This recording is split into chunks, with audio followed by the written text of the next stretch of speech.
La lluvia no caía, castigaba. Era un diluvio bíblico que golpeaba el techo del viejo sedán con la furia de 1000 martillos, como si el cielo mismo quisiera aplastar a los 4 ocupantes que temblaban en su interior.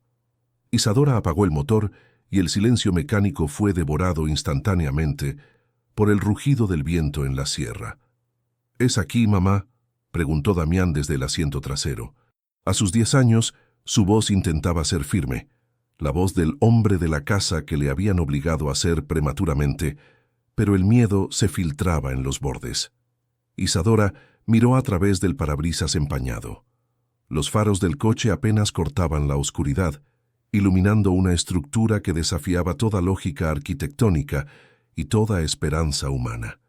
No era una casa, no era un refugio, era un cubo de madera negra, podrida por décadas de abandono, erguido como un ataúd vertical en medio de un páramo de barro y soledad. Y lo peor de todo, lo que hizo que un escalofrío le recorriera la columna vertebral a Isadora, fue la ausencia total de ojos. La casa estaba ciega. —Sí, Damián —susurró ella, sintiendo cómo se le cerraba la garganta—. Es aquí, la herencia del tío Venancio. —No tiene ventanas —observó Ginebra, abrazando su muñeca de trapo con tanta fuerza que sus nudillos estaban blancos. A su lado, el pequeño Helio, de apenas 3 años, dormía ajeno a la desgracia, con las mejillas húmedas de lágrimas secas. Isadora sintió una oleada de náuseas. Una cabaña sin ventanas para una mujer sin futuro, había dicho doña Cayetana esa misma mañana, con esa sonrisa gélida que no llegaba a sus ojos de reptil. La imagen de su suegra, sentada en el sillón de terciopelo rojo de la mansión, era un hierro candente en la memoria de Isadora. Hacía solo 2 meses que Alonso había muerto en aquel estúpido accidente, y el luto de Isadora aún sangraba, pero la codicia de Cayetana no conocía tiempos de duelo. «Mi hijo cometió un error al casarse con una mujer de tu clase», había escupido la anciana, lanzando unos documentos sobre la mesa. «Los abogados han sido claros. Todo se ha liquidado para pagar deudas. Te queda esto, la vieja parcela del loco de mi tío Venancio. Vete hoy mismo o llamaré a servicios sociales. No permitiré que mis nietos vivan en la calle, pero tampoco permitiré que tú los críes bajo mi techo». Misericordia. La palabra sabía a ceniza en la boca de Isadora mientras abría la puerta del coche y corría con sus hijos bajo la tormenta. La llave oxidada giró con un chirrido agónico. Al entrar, el olor a humedad y encierro las golpeó. Era una sola habitación opresiva, con paredes de tablones gruesos sin una sola rendija al exterior, sin muebles, salvo un camastro de hierro y una mesa coja. «Mamá, tengo miedo», gimió Ginebra. «Parece una caja. Es un fuerte, cariño. Un fuerte mágico», mintió Isadora con el corazón roto, acomodando a los niños en el camastro y cubriéndolos con mantas. La noche avanzó lenta y tortuosa. Sin electricidad, la cabaña se convirtió en una nevera. Isadora se sentó en el suelo, vigilando la nada, sintiéndose la mujer más sola del universo. «Perdóname, Alonso», sollozó en silencio. «No pude protegerlos». Fue cerca de las 3 de la madrugada cuando sucedió. La tormenta había amainado un poco y los niños dormían amontonados buscando calor. Isadora, en un estado de duermevela, notó algo en su visión periférica. En el centro de la habitación, donde el suelo de madera estaba más desgastado, había una grieta. Pero de la grieta no salía aire frío, salía luz. Isadora parpadeó pensando que alucinaba. Se frotó los ojos y volvió a mirar. No era una ilusión. Un haz de luz tenue, dorado y pulsante, se filtraba entre 2 tablones podridos. No era luz de fuego. Era una luz líquida, constante y extrañamente cálida. Se acercó de rodillas como quien se acerca a un animal salvaje y puso la mano sobre la grieta.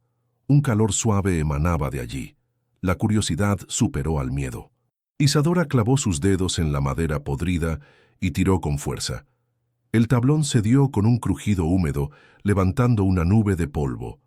La luz se hizo más fuerte, iluminando su rostro cansado y pintando sombras largas en las paredes ciegas. Debajo de la madera no había tierra. Había algo liso que brillaba. El corazón de Isadora latía desbocado. Vio una vieja pala oxidada en la esquina. La tomó con sus manos de pianista y comenzó a golpear y arrancar las tablas del piso con una violencia nacida de la desesperación. «Mamá», la voz soñolienta de Damián la detuvo un segundo. «Duerme, mi amor». «Mamá está arreglando el piso», dijo ella temblando. Continuó hasta que el agujero fue lo bastante grande. Soltó la pala y se dejó caer de rodillas, jadeando. Lo que vio desafiaba toda razón. Sus ojos se llenaron de lágrimas de incredulidad. La luz no venía de una lámpara. Venía de abajo, atravesando una gruesa capa de cristal reforzado. Isadora limpió frenéticamente la suciedad del vidrio con su manga. Al hacerlo, el resplandor estalló hacia arriba, bañando la miserable cabaña en una gloria dorada. A través del cristal pudo ver una escalera de metal que descendía hacia una profundidad iluminada. No era un sótano cualquiera, parecía la entrada a otro mundo, oculto bajo la tierra de nadie. Y justo debajo, sobre un pedestal, algo parecía esperarla. ¿Te imaginas estar en medio de la nada, perseguida y sin dinero, y descubrir que el suelo de tu miseria es el techo de un misterio? Antes de que Isadora baje a descubrir qué secreto ocultó el tío Venancio, te invito a darle me gusta a esta historia si quieres que ella encuentre su salvación. Suscríbete y cuéntame en los comentarios desde qué país nos escuchas y qué crees que hay bajo el cristal. Isadora miró a sus hijos durmiendo y luego a la luz que prometía calor o peligro. Ya no tenía nada que perder. Doña Cayetana le había quitado todo, excepto su coraje. Con manos temblorosas buscó una argolla de hierro en el borde del cristal. Respiró hondo y tiró. La losa de cristal reforzado, enmarcada en un pesado anillo de hierro forjado, se levantó con una suavidad que contradecía su apariencia vetusta y masiva. No hubo chirridos agudos ni resistencia de bisagras oxidadas. Por el contrario, un suspiro hidráulico, casi imperceptible, acompañó el movimiento ascendente, revelando la ingeniería oculta de una mente brillante y paranoica. En el instante preciso en que el sello hermético se rompió, el aire gélido y húmedo de la cabaña, saturado por el olor a madera podrida y desesperanza, fue desplazado violentamente por una corriente ascendente. No era un aire viciado de sótano cerrado. Era una brisa cálida, fragante, cargada de aromas que Isadora no había olido jamás, o quizás solo en sueños febriles.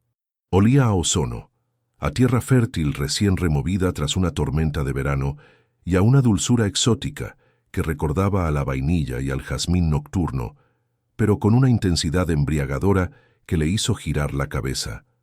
Isadora se quedó paralizada de rodillas al borde del abismo iluminado. Su corazón, que hasta hace un momento martilleaba por el miedo a lo desconocido, ahora latía con un ritmo diferente, sincopado por el asombro. Miró hacia atrás, hacia el camastro donde sus 3 hijos dormían ajenos al milagro. El pequeño Helio suspiró en sueños y Ginebra se removió, buscando calor entre las mantas raídas. Damián, el mayor, tenía el ceño fruncido incluso al dormir, cargando con el peso de ser el protector de una familia rota. Isadora sintió una punzada de culpa y terror. ¿Debía despertarlos? Si bajaba y algo ocurría, quedarían solos a merced de la tormenta y la noche. Pero si lo que había abajo era peligroso, prefería enfrentarlo sola primero. «Espérenme un segundo, mis amores», susurró al vacío, una promesa lanzada al aire tenso de la madrugada. Se volvió hacia la apertura. Una escalera de caracol, forjada en un metal oscuro que no reflejaba la luz, descendía hacia las profundidades doradas. Isadora apoyó el pie derecho en el primer peldaño. Estaba tibio. Comenzó el descenso. 1, 2, 3 escalones. A medida que su cuerpo se sumergía bajo el nivel del suelo, el rugido de la lluvia y el viento en la sierra comenzó a desvanecerse, reemplazado por un zumbido bajo, eléctrico y vibrante, como el ronroneo de un gato gigante o el funcionamiento de una máquina perfecta. Al llegar al final de la escalera, que constaba de 20 peldaños exactos, sus botas de cuero gastado tocaron un suelo de baldosas inmaculadas, pulidas hasta parecer espejos negros. Isadora levantó la vista y el aliento se le escapó de los pulmones en un gemido de pura incredulidad. No estaba en un búnker de guerra ni en una bodega de almacenamiento. Se encontraba en el interior de una catedral de la ciencia, un santuario subterráneo que desafiaba toda descripción lógica. El espacio era vasto, mucho más grande que la huella de la miserable cabaña de arriba, extendiéndose en una galería ovalada cuyas paredes estaban revestidas de estanterías metálicas, pizarras llenas de ecuaciones ininteligibles y bancos de trabajo repletos de probetas y alambiques. Pero lo que dominaba la estancia, lo que generaba aquella luz líquida y sobrenatural, era el jardín. En el centro de la sala, bajo la cúpula de cristal que ella acababa de descubrir, crecía una selva en miniatura contenida en terrarios hexagonales de vidrio. No eran plantas normales, eran especímenes que parecían arrancados de otro planeta. Helechos de hojas traslúcidas que pulsaban con una luz azul neón, orquídeas gigantes cuyos pétalos cambiaban de color, pasando del violeta intenso al dorado en ciclos hipnóticos, y enredaderas que brillaban con un fuego interior carmesí, trepando por columnas de acero inoxidable. Isadora caminó como una sonámbula, con los ojos muy abiertos, reflejando el caleidoscopio de colores que la rodeaba. Extendió una mano temblorosa hacia una flor que parecía hecha de filamentos de luz pura. Al acercar los dedos, la planta reaccionó, cerrando suavemente sus pétalos y emitiendo un sonido melodioso, como una campana de cristal tocada por el viento. «Dios mío, tío Venancio», murmuró Isadora, con la voz quebrada por la emoción. «¿Qué hiciste aquí?» La familia siempre había dicho que Venancio estaba loco, que había gastado su fortuna en quimeras, que había muerto en la ruina, solo y demente en su cabaña de la sierra. Doña Cayetana se burlaba de él en cada cena de Navidad, llamándolo el vergüenza de los Montalvo. Pero Isadora, rodeada de aquella maravilla botánica y tecnológica, comprendió de golpe la magnitud de la mentira.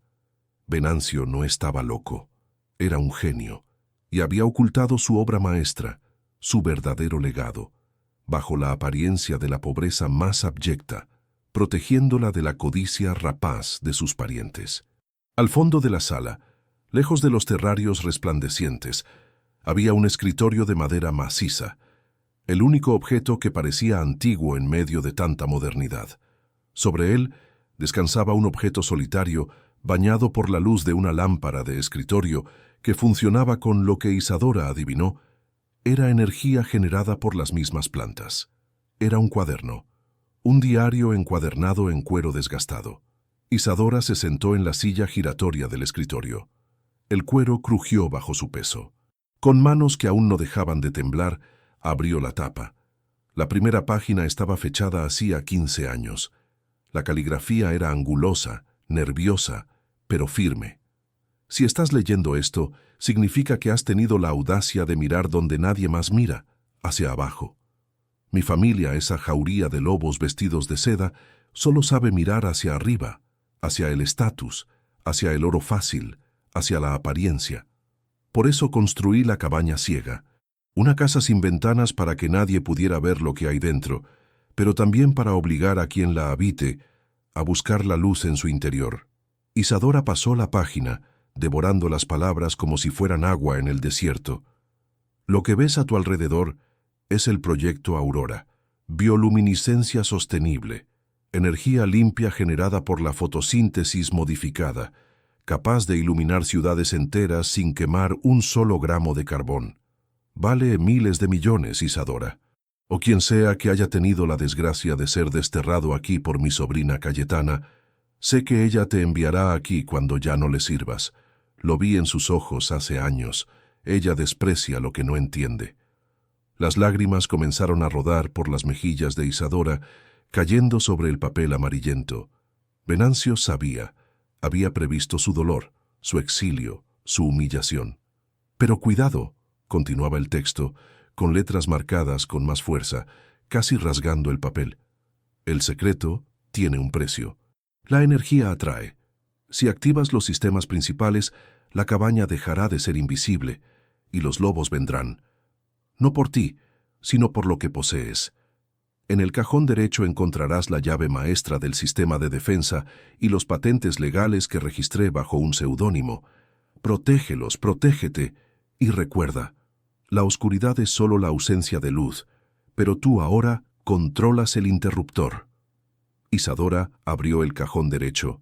Allí estaba, una llave compleja de titanio y un sobre lacrado con cera roja. Lo tomó en sus manos, sintiendo el peso de su nueva realidad. Ya no era la viuda desamparada, era la guardiana de un tesoro que podía cambiar el mundo o destruirlo si caía en las manos de doña Cayetana. Una sensación de poder, desconocida y embriagadora, comenzó a llenar el vacío que la muerte de Alonso había dejado en su pecho. Miró hacia las plantas brillantes. Podía vender una sola de esas patentes y darles a sus hijos una vida de reyes. Podía vengarse. Podía. El sonido fue seco, brutal, rompiendo la magia del momento como una piedra lanzada contra un espejo. Crack, crack, crack. No venía de las plantas, no venía del sistema de ventilación. Venía de arriba, del exterior. Isadora se congeló. El zumbido eléctrico del laboratorio pareció bajar de volumen, dejando que el ruido intruso se filtrara por la escotilla abierta. Era el sonido inconfundible de neumáticos pesados, aplastando la grava y el barro del camino de entrada. Un motor diésel rugió y luego se cortó de golpe. El terror, frío y viscoso, volvió a trepar por su garganta. Eran las 4 de la madrugada. Nadie venía a visitar a una viuda y 3 huérfanos a esa hora en medio de una tormenta, a menos que tuviera intenciones oscuras. Se levantó de un salto, guardando el diario y el sobre contra su pecho. Corrió hacia la escalera de caracol, subiendo los peldaños de 2 en 2, con el corazón queriendo salirse por la boca. Al asomar la cabeza por el agujero del suelo, la realidad la golpeó. La luz de unos faros potentes atravesaba las rendijas de la puerta de la cabaña, cortando la oscuridad interior como espadas de luz blanca. Escuchó voces masculinas, graves y agresivas, al otro lado de la madera, y luego un golpe seco en la puerta. «¡Abre! ¡Sabemos que estás ahí, desgraciada!», bramó una voz que Isadora reconoció con horror. Era Rodrigo, el capataz de la hacienda de doña Cayetana. Un hombre con fama de romper piernas antes de hacer preguntas. Damián se despertó de golpe, sentándose en el camastro con los ojos desorbitados. Ginebra comenzó a llorar en silencio. Isadora salió del agujero, empujando la pesada alfombra vieja que había encontrado antes para cubrir el cristal brillante, ocultando la luz del laboratorio. La habitación volvió a quedar en penumbra, solo iluminada por los faros invasores. «¡Mamá!», gritó Damián. Isadora se puso de pie, interponiéndose entre la puerta y sus hijos. Sus manos, que minutos antes acariciaban flores de cristal, ahora buscaban desesperadamente la pala oxidada en la oscuridad. «Si no abres, echaremos la puerta abajo», gritó Rodrigo, y un segundo golpe hizo temblar la estructura entera. La viuda apretó los dientes. Venancio le había dejado un tesoro, pero también le había dejado una guerra, y ella estaba a punto de librar la primera batalla. ¿Creen que Isadora debe usar el secreto del laboratorio para defenderse ahora mismo, o es demasiado peligroso revelar lo que hay abajo? Antes de ver si la puerta resiste, suscríbete al canal para no perderte el enfrentamiento. Deja tu comentario. ¿Qué harías tú? ¿Esconderte en el búnker o luchar arriba? Isadora levantó la pala, sus nudillos blancos por la tensión, mientras la madera de la puerta comenzaba a astillarse bajo las patadas de los hombres de fuera. La madera crujió una vez más, un lamento agonizante ante la brutalidad de la bota de Rodrigo, amenazando con ceder y dejar entrar la furia de la tormenta y la violencia de los hombres. Isadora sintió como el mango de la pala se clavaba en sus palmas sudorosas, una extensión de acero y óxido de sus propios brazos temblorosos. Miró a sus hijos, 3 figuras pequeñas, encogidas en el rincón más oscuro, con los ojos muy abiertos, reflejando un pavor absoluto. En ese instante algo se rompió dentro de ella, pero no fue su cordura ni su resistencia, fue el miedo. Ese terror paralizante que la había acompañado desde el funeral de Alonso se evaporó. reemplazado por una frialdad calcárea, dura y antigua. No permitiría que entraran, no esa noche, no mientras bajo sus pies latía el secreto que podía salvarlos. ¡Atrás!, gritó Isadora, no con la voz de una viuda suplicante, sino con el tono gutural de una loba acorralada. Con un movimiento brusco, deslizó el cerrojo oxidado y empujó la hoja de madera hacia afuera, sorprendiendo a sus atacantes. El viento aulló colándose en la estancia y revolviendo su cabello empapado como una corona de medusa. Rodrigo, el capataz, trastabilló hacia atrás, perdiendo el equilibrio en el barro resbaladizo.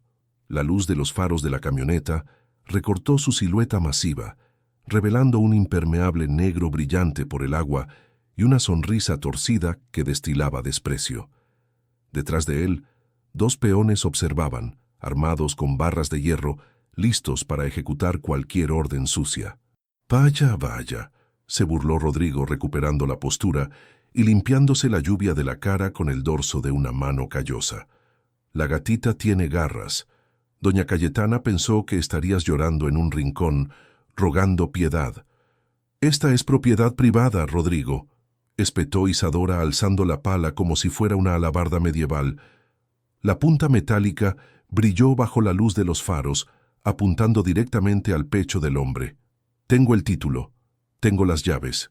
Lárgate de aquí antes de que cometa una locura». El capataz soltó una carcajada seca que sonó como piedras chocando. Sacó un papel arrugado del bolsillo interior de su impermeable, protegiéndolo torpemente del aguacero. «¿El título? Ese papel no vale ni para encender una fogata, mujer». Hubo un error administrativo, un tecnicismo lamentable. Dio un paso adelante, invadiendo el espacio personal de Isadora, emanando un hedor a tabaco rancio y alcohol barato. Los abogados de la señora encontraron una cláusula antigua. Esta tierra fue expropiada hace 50 años por deuda. Nunca perteneció legalmente al viejo loco de Venancio. Por lo tanto, no es tuya, es de los Montalvo. Y la señora quiere que desalojes. Ahora. Isadora no retrocedió. Sabía que mentía. Podía ver la falsedad bailando en sus pupilas dilatadas. Cayetana no necesitaba inventar cláusulas. Simplemente quería aplastarla, borrarla del mapa, asegurarse de que la esposa de su hijo muerto no tuviera ni siquiera un techo donde caer muerta. Pero ahora Isadora sabía algo que ellos ignoraban. Sabía que esta tierra valía más que toda la hacienda Montalvo junta. «Si es un error administrativo, traed a un juez», dijo ella, con una calma que desconcertó al matón. «Traed a la Guardia Civil. Traed una orden firmada por un magistrado, no un papel mojado traído por un perro faldero a las 4 de la madrugada». El rostro de Rodrigo se oscureció, la sonrisa desapareció. Dio otro paso, amenazante, levantando el puño. Isadora tensó los músculos, lista para golpear. «¡Mamá!». El grito de Damián desde el interior fue un recordatorio punzante de lo que estaba en juego. Rodrigo miró por encima del hombro de Isadora hacia los niños, y luego volvió a mirarla a ella con una expresión de cálculo cruel. Bajó el puño lentamente. «Muy bien, viuda. Juega a ser valiente esta noche, pero mañana al amanecer volveré. Y no vendré solo con papeles. Vendré con la maquinaria pesada para demoler esta posilga, contigo dentro si hace falta. Disfruta tu última noche bajo techo». Escupió en el barro, a escasos centímetros de las botas de Isadora, y se dio la media vuelta. Hizo una señal a sus hombres y subieron a la camioneta. El motor diésel rugió de nuevo, y los faros retrocedieron, dejando la cabaña sumida otra vez en la oscuridad y el estruendo de la tempestad. Isadora cerró la puerta de un portazo y volvió a correr el cerrojo, aunque sabía que la madera no aguantaría un asalto real. Se apoyó contra ella, respirando agitadamente, sintiendo cómo la adrenalina abandonaba su cuerpo dejándola temblando. «¿Se han ido?», preguntó Ginebra con un hilo de voz. Isadora se giró, su rostro ahora iluminado por la tenue luz de la linterna del móvil que reposaba en la mesa. «Sí, mi amor, pero no nos quedaremos aquí arriba. Es demasiado frío y demasiado peligroso». Caminó hacia el centro de la habitación y retiró la alfombra vieja. El resplandor dorado volvió a surgir desde el suelo, bañando las caras de los niños con una calidez imposible. Elio dejó de sollozar instantáneamente, hipnotizado por el brillo. Damián se acercó con cautela, con la boca abierta. «¿Qué es eso, mamá?», preguntó el niño fascinado. «Nuestro refugio», respondió Isadora. Con cuidado, ayudó a los 3 niños a bajar por la escalera de caracol. El descenso fue una transición mágica. Dejaron atrás el frío húmedo, el olor a moho y el miedo a los hombres violentos para entrar en el santuario del tío Venancio. Cuando los pies de los niños tocaron el suelo de baldosas inmaculadas, sus reacciones fueron todo lo que Isadora necesitaba para recuperar las fuerzas. Ginebra corrió hacia los terrarios, sus ojos reflejando las orquídeas que cambiaban de color. Elio reía, intentando atrapar las motas de luz que flotaban en el aire como polvo de hadas, generadas por las esporas de unos helechos gigantes. Damián, sin embargo, se quedó quieto, mirando la estructura metálica, las computadoras antiguas pero funcionales, y las paredes llenas de fórmulas. «El tío Venancio era un mago», susurró el niño. «Era un científico, Damián». «Un inventor», corrigió Isadora acariciándole el pelo. «Y nos dejó todo esto para que estuviéramos a salvo». Mientras los niños exploraban aquel país de las maravillas subterráneo, olvidando por un momento el hambre y el miedo, Isadora volvió al escritorio. Tenía que encontrar una solución. Rodrigo volvería al amanecer. Demolerían la cabaña. Si destruían la estructura superior, ¿qué pasaría con el laboratorio? ¿Quedarían sepultados?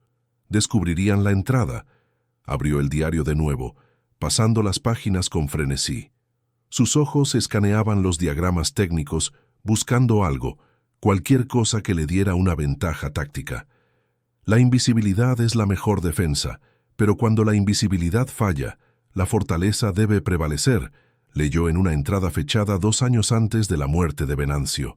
He diseñado la estructura superior, la cabaña de madera, no como una vivienda, sino como un caparazón, una crisálida.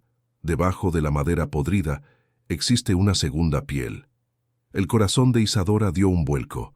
Siguió leyendo. El sistema de ocultación de fase 2.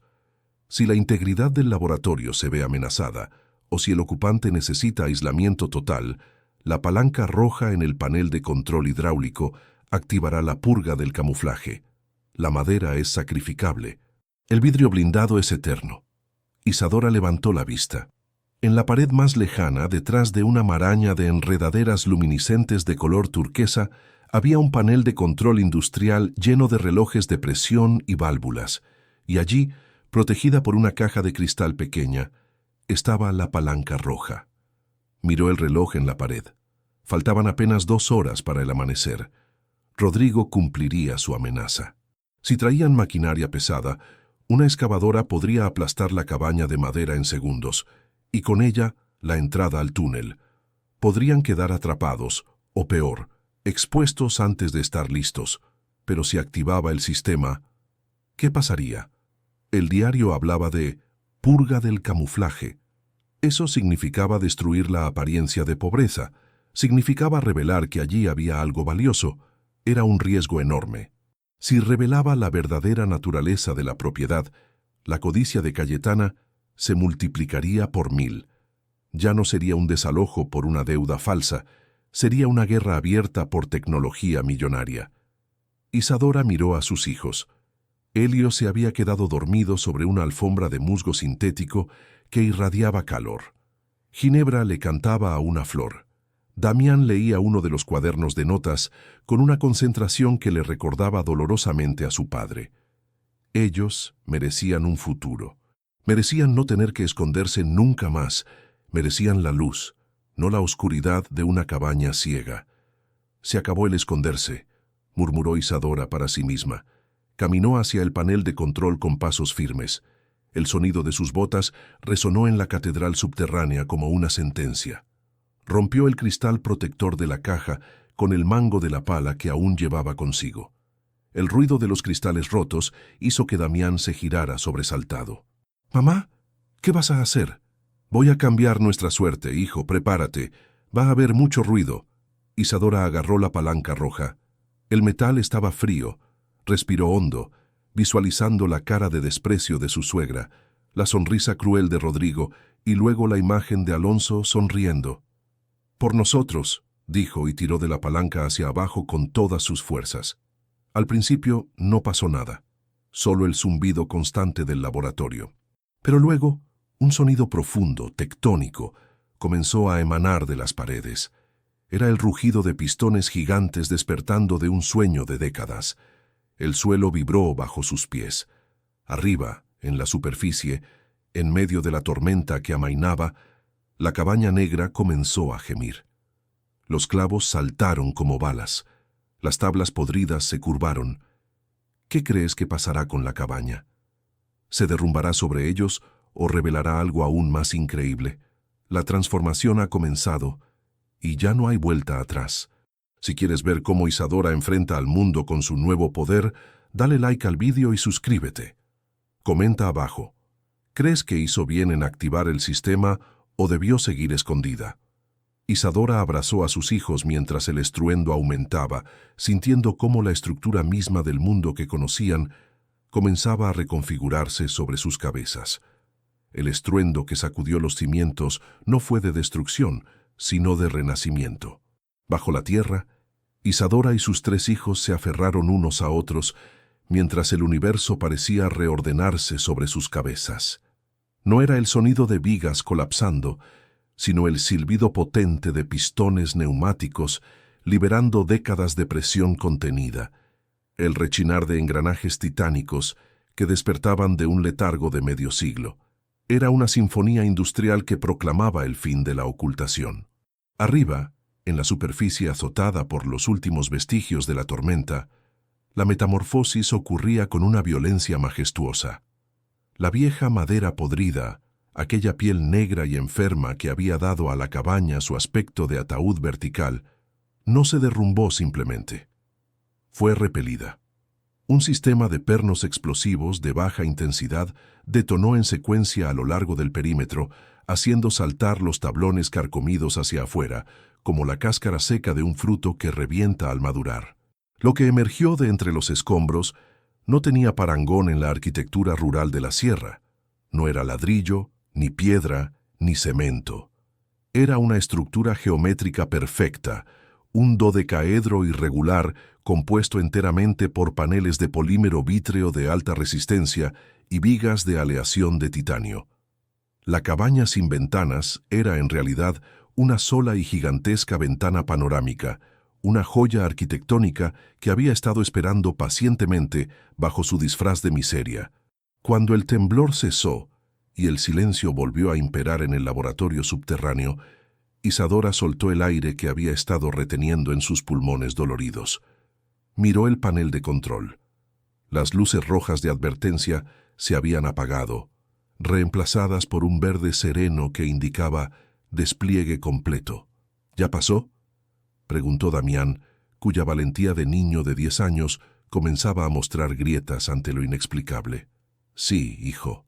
«Ya pasó», respondió Isadora sintiendo una calma extraña, la calma del que ha quemado las naves y ya no tiene camino de regreso. «Vamos a ver nuestra nueva casa». Subieron la escalera de caracol. El ascenso, que horas antes había sido un viaje hacia la oscuridad de una choza ciega, ahora era una ascensión hacia la luz pura. Al asomar la cabeza por la apertura del suelo, Isadora tuvo que cubrirse los ojos. El sol estaba saliendo sobre las montañas, y sus primeros rayos no chocaban contra madera opaca. Atravesaban las paredes transparentes, inundando el espacio con un resplandor dorado y rosado. La estancia, antes lúgubre y asfixiante, era ahora un mirador de 360 grados. Podían ver el bosque de pinos, el camino embarrado serpenteando colina abajo y a lo lejos el valle cubierto de niebla matinal. Estaban dentro de un diamante, protegidos de los elementos pero integrados completamente en el paisaje. Ginebra corrió hacia una de las paredes transparentes y apoyó las palmas de las manos sobre la superficie fría. «Mamá, mira, se ve todo», exclamó, maravillada, viendo cómo un águila planeaba a la altura de sus ojos. Isadora recorrió el perímetro. El cristal era grueso, blindado, diseñado para resistir no solo el clima, sino asedios. Tío Venancio no había construido una casa de verano. Había construido una fortaleza de cristal. Pero la exposición tenía un precio. Ya no eran invisibles. El sol, al golpear las facetas angulosas de la estructura, convertía la casa en un faro cegador, visible desde kilómetros a la redonda. «Ahora saben dónde estamos», murmuró para sí misma, observando el horizonte con aprensión. Regresó al agujero del suelo, que ahora lucía como un elemento de diseño moderno en medio de la sala futurista, y bajó nuevamente al laboratorio para buscar algo más que el diario había prometido. La ciencia y la botánica eran maravillosas, pero Isadora era una mujer pragmática. Sabía que para luchar contra la maquinaria legal y corrupta de doña Cayetana necesitaría algo más tangible que orquídeas brillantes. Necesitaba recursos. Se dirigió a la pared norte del laboratorio, donde el diario indicaba la existencia de un compartimento de seguridad.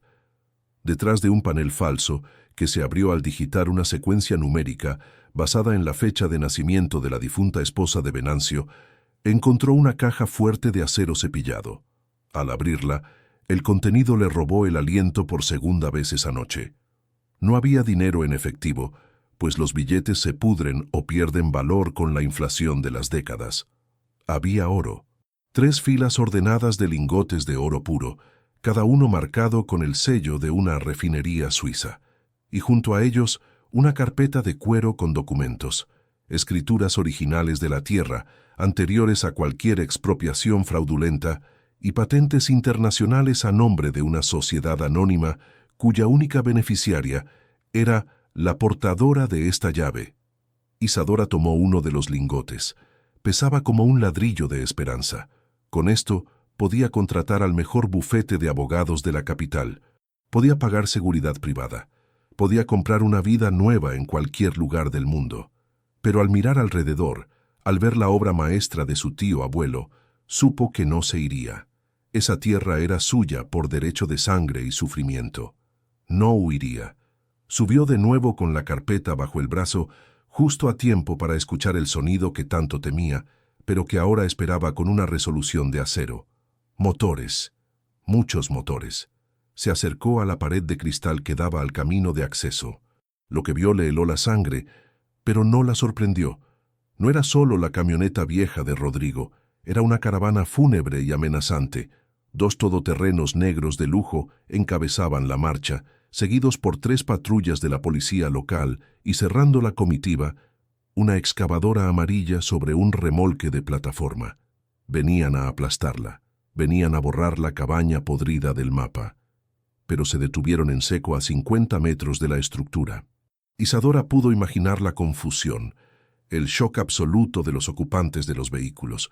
Esperaban encontrar un tugurio de madera negra.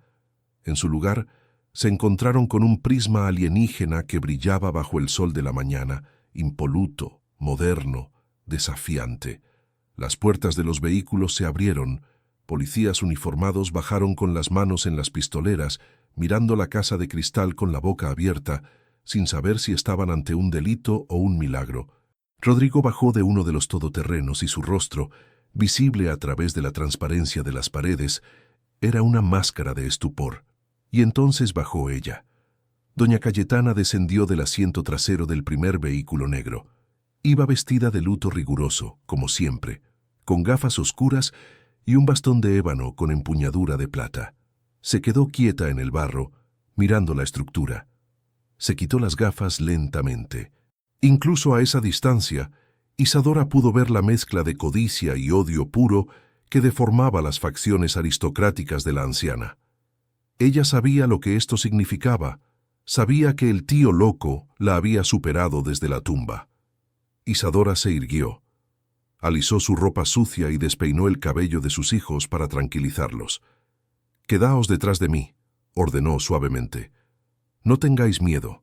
No pueden entrar». Cayetana hizo un gesto imperioso con su bastón. Rodrigo y 2 policías se adelantaron, acercándose a la casa con cautela. Rodrigo llevaba una barra de hierro, probablemente con la intención de romper lo que él creía que era una simple ventana elegante. «¡Sal de ahí, Isadora!», gritó la anciana, su voz amplificada por la acústica del valle, aunque amortiguada por el blindaje. «Estás profanando propiedad de la familia Montalvo con esta abominación». Isadora no se movió. Se quedó de pie en el centro de su palacio transparente, visible para todos, como una reina en una vitrina. Caminó lentamente hacia el panel de control que había emergido del suelo junto con la transformación de la casa. Presionó un botón que activaba el sistema de megafonía externa. «Esta no es propiedad de los Montalvo, Cayetana».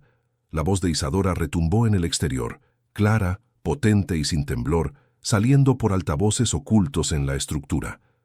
«Esta es la herencia de Venancio, y yo soy su única dueña». «Romped eso», chilló Cayetana perdiendo su compostura habitual. «Sacadla de ahí a rastras. Esa mujer es una ladrona. Ha robado el oro de mi tío». Rodrigo, obedeciendo ciegamente, corrió hacia la pared de cristal y descargó un golpe brutal con la barra de hierro. ¡Clang! El sonido fue ensordecedor, una vibración metálica que hizo que los niños se taparan los oídos. Pero el cristal no se rompió, ni siquiera se astilló. La barra de hierro rebotó con tal fuerza que casi se le escapa de las manos al capataz, vibrando dolorosamente en sus brazos. El polímero era de grado aeroespacial, diseñado para resistir impactos de meteoritos, no los berrinches de un matón rural. Isadora ni siquiera parpadeó. «Tenéis 5 minutos para retiraros de mi propiedad», dijo ella por el micrófono, «o activaré las medidas defensivas secundarias, y os aseguro que no os gustarán». La policía local, hombres acostumbrados a poner multas de tráfico y espantar borrachos, empezaron a retroceder, intercambiando miradas nerviosas. Esto superaba su paga, esto superaba su comprensión. Pero Cayetana no era de las que se retiran. Su orgullo estaba herido, y su codicia estaba en llamas al ver la magnificencia de lo que se le había ocultado. «Nadie se mueve», bramó la matriarca. «Comandante, arreste a esa mujer. Disparen a las cerraduras si es necesario. Traed la excavadora. Quiero esa casa abierta ahora mismo». El oficial al mando desenfundó su arma, dudando.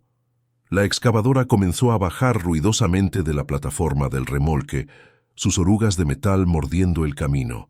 El monstruo amarillo giró su cabina y la pala gigante se alzó como la cabeza de una cobra, lista para golpear el cristal. Isadora sintió que el corazón le latía en la garganta. El cristal era fuerte. Sí, pero resistiría la fuerza hidráulica de toneladas de maquinaria pesada. Miró a sus hijos. Damián abrazaba a sus hermanos. Elio lloraba en silencio. No podía permitir que la excavadora tocara la casa. Tenía que jugar su última carta. La carta que venía en el sobre lacrado. La carta de la verdad pública. «Niños, tapaos los oídos fuerte», les dijo. Isadora manipuló los controles de audio de la consola. No iba a usar un arma sónica. Iba a usar la verdad. Conectó el sistema de audio a la lectura de un archivo digital que había encontrado en la computadora del sótano, etiquetado como «Testamento final y confesión. Audio». «Si dais un paso más», advirtió Isadora, su voz fría como el hielo. «Todo el pueblo, todo el valle y todos los periodistas que acabo de alertar con el sistema de comunicaciones satelital escucharán lo que Venancio grabó antes de morir. Escucharán cómo tú, Cayetana, falsificaste la firma de tu propio padre para desheredarlo, y cómo planeaste el accidente financiero de mi marido». La mención de Alonso hizo que Cayetana palideciera visiblemente, un fantasma blanco bajo el sol. La excavadora se detuvo, el operario confundido ante la tensión. «¡Miente!», gritó Cayetana, pero su voz sonó estridente y desesperada. «Destruid esa casa. Ahora». La pala de la excavadora avanzó. Estaba a 3 metros del cristal. 2 metros. ¿Podrá el cristal resistir el impacto de la maquinaria pesada? ¿Se atreverá Isadora a revelar los secretos más oscuros de la familia, destruyendo la reputación de los Montalvo para siempre? Estamos al borde del colapso. Si quieres ver caer a la villana y triunfar a Isadora, comparte este vídeo ahora mismo. Deja tu teoría en los comentarios. ¿Qué crees que hará el sistema de defensa si tocan el cristal? La pala mecánica se alzó, tapando el sol, proyectando una sombra gigantesca sobre la familia atrapada en la pecera de diamante. Isadora puso el dedo sobre el botón de reproducción. El impacto no fue un crujido de rotura, sino una detonación sónica que hizo vibrar hasta la última molécula de aire en el valle. Cuando el diente de acero forjado de la pala excavadora colisionó contra el polímero transparente, el sonido resultante fue un tañido agudo, insoportable, similar al grito de una campana gigante siendo golpeada por un martillo de guerra.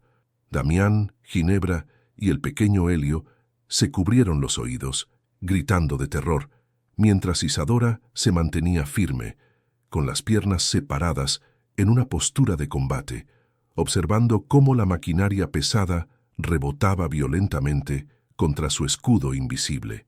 La física del momento fue surrealista.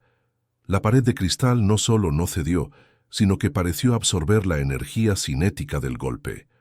Una onda de luz azulada recorrió la superficie del impacto, dispersándose como ondas en un estanque, disipando la fuerza bruta a través de toda la estructura geodésica.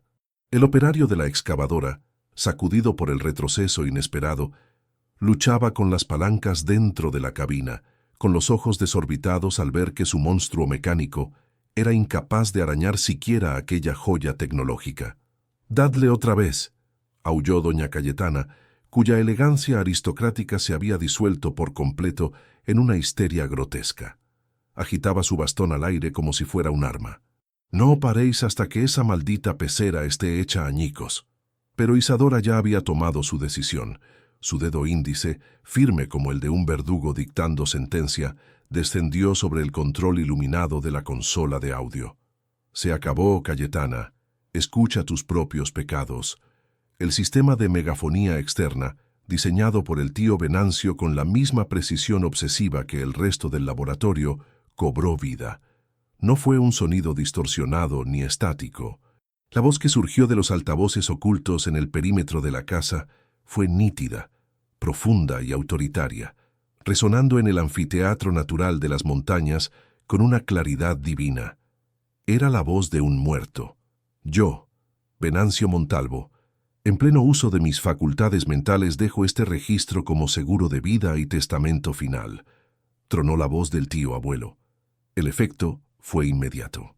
Los policías, que hasta ese momento mantenían sus manos en las armas, dieron un paso atrás, mirando al cielo y a los árboles como si esperaran ver un fantasma. El operario de la excavadora detuvo el motor, dejando un silencio sepulcral que solo era llenado por la acusación grabada. Mi sobrina Cayetana ha tejido una red de mentiras tan densa que ha asfixiado a esta familia. Declaro bajo juramento, y con pruebas adjuntas en la caja de seguridad número 402 del Banco Central, que las deudas de juego de su hijo Alonso son una invención, falsificaciones, documentos creados por el notario corrupto Ernesto Vidal, pagado por ella. Cayetana se llevó las manos a la cabeza, tapándose los oídos, gritando: «¡Mentira! ¡Es todo mentira!». Pero su voz de anciana era un susurro patético contra el volumen atronador de la grabación. Isadora miró a través del cristal. Podía ver el rostro de Rodrigo, el capataz, palidecer. La verdad continuaba fluyendo, implacable. Ella necesitaba el control total de las acciones de la empresa. Alonso, mi sobrino nieto, se negó a firmar la venta de los terrenos del sur. Por eso ella orquestó su ruina financiera, y temo, Dios me perdone por pensarlo, que el accidente de frenos que casi lo mata el año pasado no fue un accidente. Si muero prematuramente, o si Alonso sufre algún mal, buscad las transferencias realizadas a la cuenta del mecánico jefe. La revelación cayó como una losa de plomo. No se trataba solo de fraude o desahucio. Venancio estaba acusando a la matriarca de conspiración para el asesinato, o al menos de una negligencia criminal intencionada hacia su propio hijo. Isadora sintió una lágrima caliente rodar por su mejilla. Alonso no había sido un irresponsable, había sido una víctima, y ella, Isadora, había cargado con la vergüenza de una viuda endeudada cuando, en realidad, Era la esposa de un mártir. La tristeza se transformó en una furia fría y pura. «Apagad eso, disparad a los altavoces», chilló Cayetana, corriendo hacia uno de los policías y tirando de su brazo. «Soy Cayetana Montalvo. Os ordeno que destruyáis esta casa». El comandante de la policía local, un hombre de bigote grueso que hasta entonces había sido servil, se soltó del agarre de la mujer con un gesto brusco de repulsión. La grabación mencionaba pruebas en el Banco Central, nombres, fechas. Esto ya no era una disputa doméstica, era una escena del crimen y él no quería ser cómplice. Sin embargo, Rodrigo, el fiel perro de presa que sabía que su destino estaba atado al de su patrona, no estaba dispuesto a rendirse. Viendo que la excavadora estaba parada y la policía paralizada, corrió hacia su todoterreno. Sacó del maletero un bidón rojo de gasolina y un trapo. Isadora lo vio desde su torre de cristal. El matón pretendía prender fuego a la base de la estructura. El cristal resistía golpes, pero ¿resistiría el calor intenso de un incendio químico? ¿Y qué pasaría con el oxígeno dentro? «Mamá, ¿qué hace ese hombre?», preguntó Damián señalando con un dedo tembloroso. «Intenta asustarnos, hijo». Pero el tío Venancio pensó en todo, dijo Isadora, aunque su pulso se aceleró. Volvió a la consola. El diario mencionaba una medida defensiva no letal. Isadora no quería herir a nadie, no quería convertirse en lo que ellos eran, pero tenía que neutralizar la amenaza inmediata. Rodrigo ya estaba rociando el líquido inflamable sobre las juntas inferiores del dodecaedro. Sacó un mechero. Isadora localizó el interruptor. Estaba protegido por una tapa amarilla con el símbolo de un rayo. Descarga de pulso electromagnético localizado. «Agarrados a algo de madera o plástico», ordenó Isadora a sus hijos. «No toquéis nada de metal». Los niños obedecieron al instante, subiéndose al centro de la sala, sobre la alfombra. Isadora respiró hondo y accionó el interruptor. Desde las profundidades del laboratorio, bajo la tierra, los generadores de las plantas bioluminiscentes liberaron su carga acumulada en una fracción de segundo. No hubo ruido esta vez, solo una sensación de estática que erizó el vello de los brazos de todos los presentes, dentro y fuera de la casa. Un destello de luz violeta emanó desde el suelo alrededor de la cabaña, expandiéndose en un radio de 50 metros. El efecto fue instantáneo y devastador para la tecnología exterior. El motor de la excavadora murió con un tosido final. Las luces de los coches patrulla y los todoterrenos de lujo estallaron y se apagaron. Los teléfonos móviles de los policías, que algunos usaban para grabar, se quedaron en negro. Y lo más importante, el mechero electrónico que Rodrigo intentaba encender soltó una chispa inútil y murió en su mano. El silencio volvió al valle. Un silencio absoluto, primitivo, sin el zumbido de la modernidad.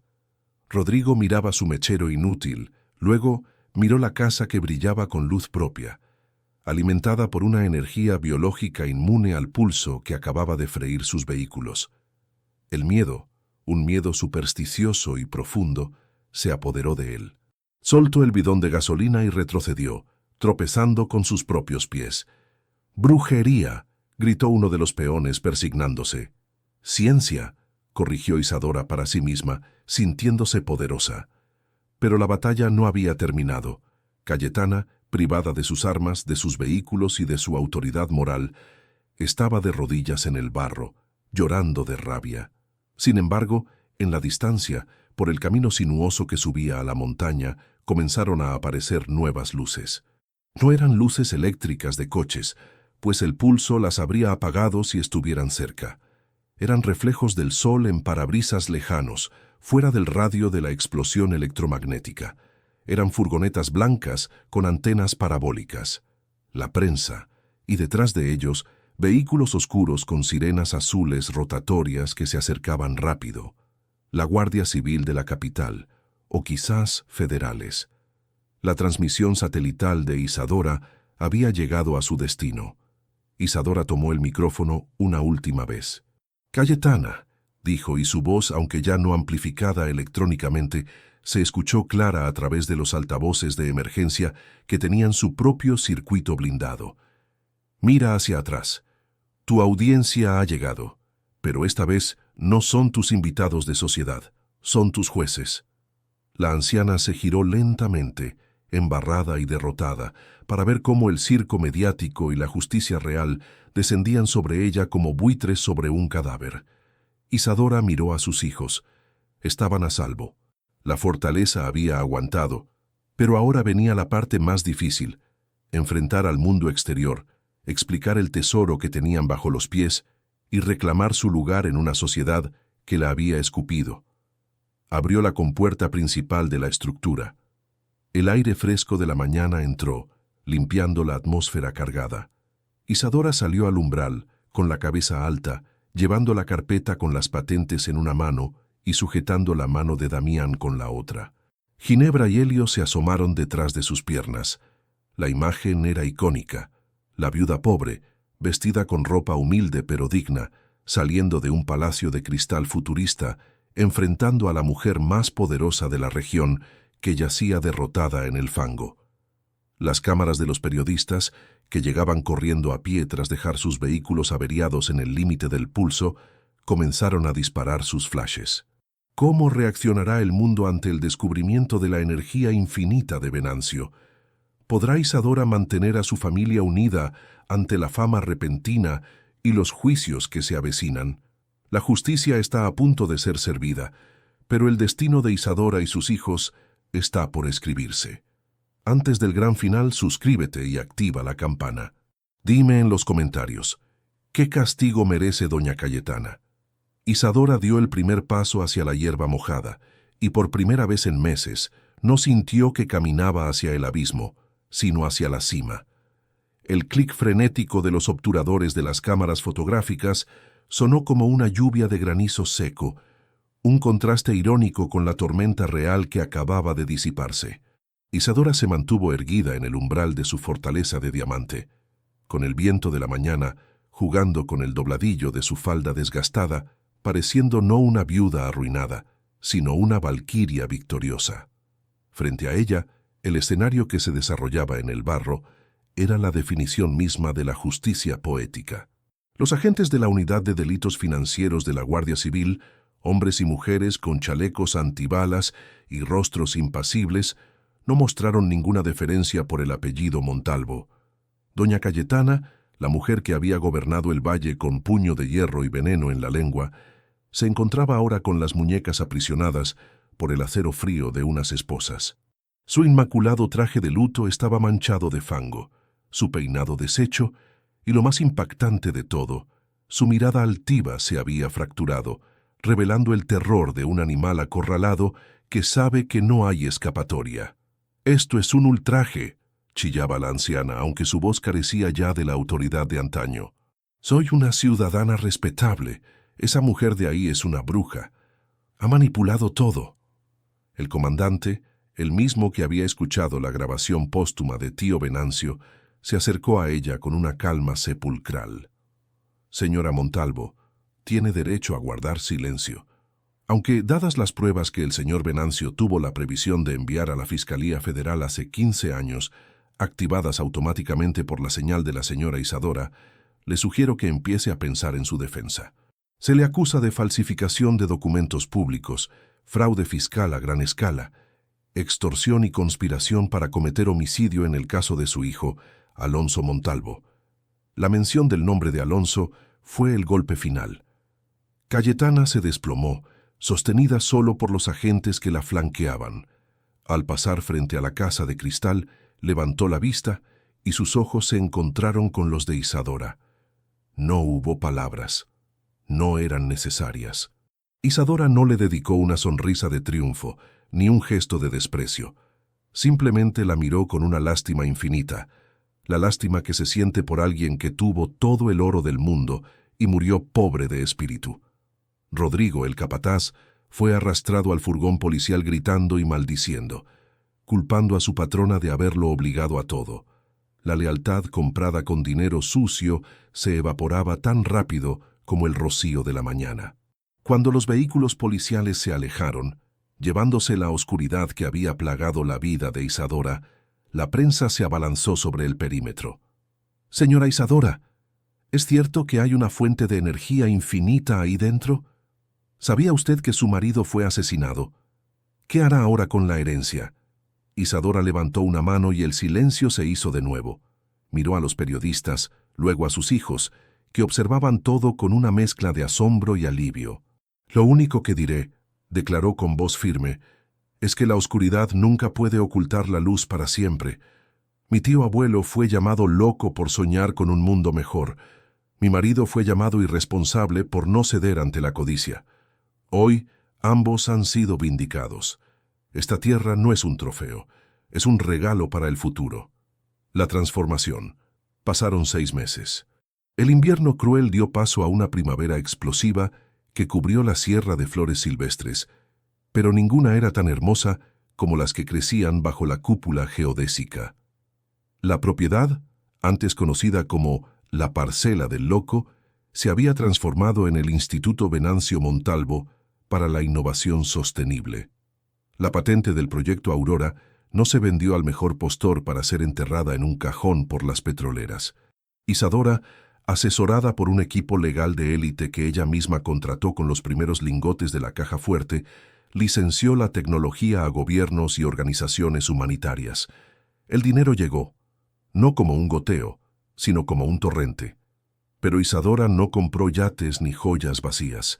La vieja mansión de los Montalvo en el pueblo, aquella casa de pesadillas donde doña Cayetana había reinado, salió a subasta judicial para pagar las indemnizaciones a las víctimas de sus fraudes. Isadora fue la única pujadora. El día que recibió las llaves de la mansión, Damián le preguntó, «Mamá, ¿vamos a vivir ahí? Esa casa es mala». Isadora se arrodilló frente a su hijo, que había crecido y madurado tanto en tan poco tiempo. «No, mi amor, nosotros tenemos nuestro hogar de cristal y luz. Esa casa dejará de ser mala hoy mismo». La mansión fue demolida. En su lugar, Isadora construyó un parque público y una escuela de ciencias y artes para niños sin recursos, bautizada con el nombre de Escuela Alonso Montalvo. Fue la venganza más dulce y perfecta, borrar el monumento a la codicia de su suegra y reemplazarlo con la risa de los niños y la memoria de su esposo bondadoso. La sentencia de doña Cayetana fue televisada. El juez, impasible ante las lágrimas de cocodrilo de la acusada, dictó una pena de 30 años de prisión sin posibilidad de fianza, citando la crueldad incalculable de sus acciones contra su propia sangre. Isadora no asistió al tribunal. Vio el veredicto desde la sala de estar de su casa transparente, mientras Ginebra y Helio dibujaban en la mesa de café. Al escuchar la condena, Isadora sintió que un peso invisible, una losa que llevaba cargando en el pecho desde el funeral de Alonso, se disolvía. Se tocó el corazón. Ya no dolía al respirar. La justicia humana había tardado, pero había llegado. La justicia divina, esa que le había guiado a cavar en el piso de una cabaña podrida, había llegado mucho antes. Epílogo. La luz perenne. 1 año después del descubrimiento, la noche había caído sobre la sierra, pero en la colina no había oscuridad. La casa brillaba suavemente, una joya de ámbar y oro en medio del paisaje nocturno. Isadora estaba sentada en el mismo lugar donde, 12 meses atrás, había arrancado las tablas podridas con una pala oxidada y desesperación en las venas. Ahora, el suelo era de mármol cálido y estaba rodeada de paz. Damián entró en la sala, trayendo consigo un libro de botánica avanzada. A sus 11 años, ya mostraba el mismo brillo en los ojos que el tío Venancio.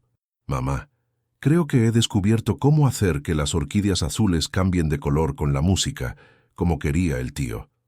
Isadora sonrió, acariciando la mejilla de su hijo. «Tienes el don, Damián. Úsalo bien». Ginebra y Helio dormían plácidamente en sus habitaciones, cuartos que tenían techos transparentes, para ver las estrellas, sin miedo al frío ni al hambre. Isadora se levantó y caminó hacia la pared de cristal. Miró su reflejo. Ya no veía a la viuda asustada, a la mujer que temblaba ante los truenos.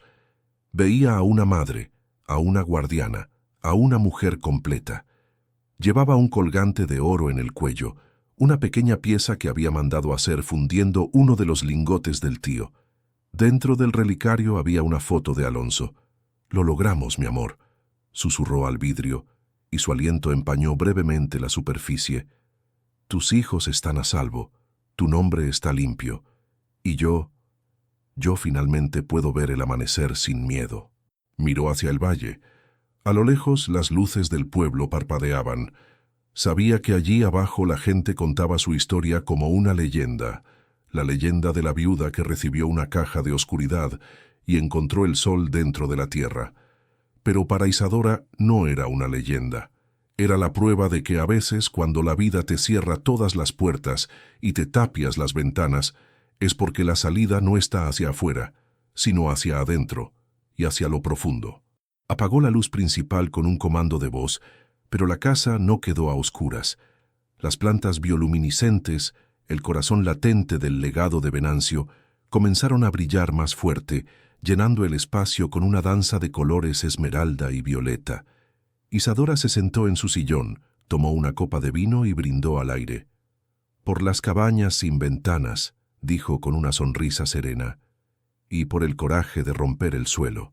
La cámara se aleja lentamente, mostrando la casa resplandeciente en la inmensidad de la montaña, un faro eterno que recuerda al mundo que, incluso en la noche más negra, siempre hay una luz esperando ser descubierta si uno tiene el valor de cavar lo suficiente. ¿Te ha emocionado el final de Isadora y el castigo de la malvada Cayetana? Estas historias nos recuerdan que la justicia tarda, pero llega. Si te ha gustado, por favor deja tu me gusta. Suscríbete al canal y comparte este vídeo con alguien que necesite un poco de esperanza hoy. Y cuéntame en los comentarios, ¿qué harías tú si encontraras un tesoro bajo tu casa? Os leo a todos.